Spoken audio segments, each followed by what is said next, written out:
Whoever knew a movie all about a shoe could be quite interesting? Let's talk about that. Hey guys, I'm Karl, welcome to my movie film show. Feel free to subscribe down below if you would like to, but we're here today to talk about Air. Maybe it's called Air, isn't it? That'd be weird if I got the title wrong. So Air came out a while ago. I probably should have done a review when it was in the movie theaters. And then it came out on Amazon not too long ago. And it's a movie I did want to see, but you know, life kind of gets in the way and stuff was happening and I took a break from YouTube. But I'm getting around to it now because it's a movie I really wanted to see this year because everybody's telling me it's pretty damn good. As I alluded to in the title, thumbnail, and the opening, it's a movie about a shoe. More exactly, it's about how Nike, one of the biggest sports brands in the world, ended up teaming up with arguably the greatest sports personality of all time. Greatest sports person of all time. However, that's always going to be up for debate, who's the best. Michael Jordan, certainly one of the most iconic names, regardless of basketball, across the world. The interesting thing with this movie, it's made by Matt Damon and Ben Affleck's new production company, who are focusing on more original stories. And that's always going to be a good thing. These two have paired up really well down the years. Of course, Good Will Hunting, the most notable. Are you like enough? Ben Affleck's directed some great movies down the years, like The Town and Argo. It means Argo, fuck yourself. Matt Damon's Matt Damon.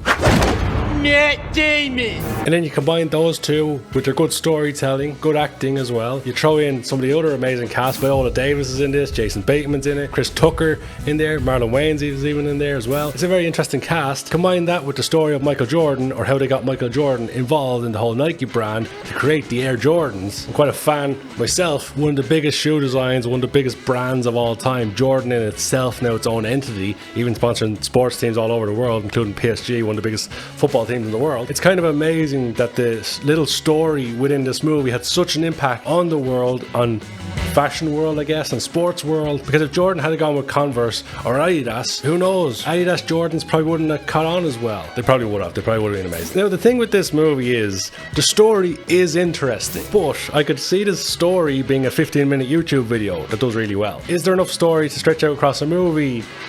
Initially you would think no. However, this movie sped by at an electric pace. It's really well told. It's a very well told story. They keep the basketball to a minimal in it, I guess to keep more mainstream people interested, because not everybody follows basketball, especially on this side of the world here in Ireland. It's quite hard to keep up with the NBA unless you're a hardcore fan, because a lot of the games are on at 2 and 3 in the morning and the games come thick and fast. So if you're trying to catch up, you're never quite going to catch up. So not everybody's into basketball. However, regardless of if you're into basketball or were into basketball, you know Michael Jordan, mainly because of Space Jam.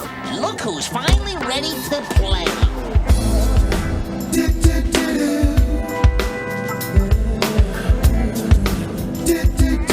Let's see if I remember how to do this. One of the most iconic names in all of sports, so his name, even just loosely put into this movie, was always going to generate interest. Michael Jordan himself is kept out of the movie for the most part, other than the back of an actor's head. It's mostly focused on his mother and his father and how they negotiated the deal and all the different proposals they were given for Michael's name to be on a certain shoe. Now, the story, it's not mind-blowing. There's not huge special effects and a huge engrossing 3-hour story. The movie's an hour and a half long and it feels like a 30-minute movie because the pacing is ridiculously good, as I previously mentioned. The movie looks good, it sounds good, and it was a decent little watch. It wasn't spectacular, it wasn't one of the best movies of the year or anything. It was a good little movie. The soundtrack is interesting, of course it's going to be because it's based in the 80s. Interesting little thing I noticed with this movie, it came out around the same time as Tetris did, which is also based in the 80s, and it's also the story of how someone wanted the rights to something or someone's name on a product and someone else had it, so this one individual, played by our lead character,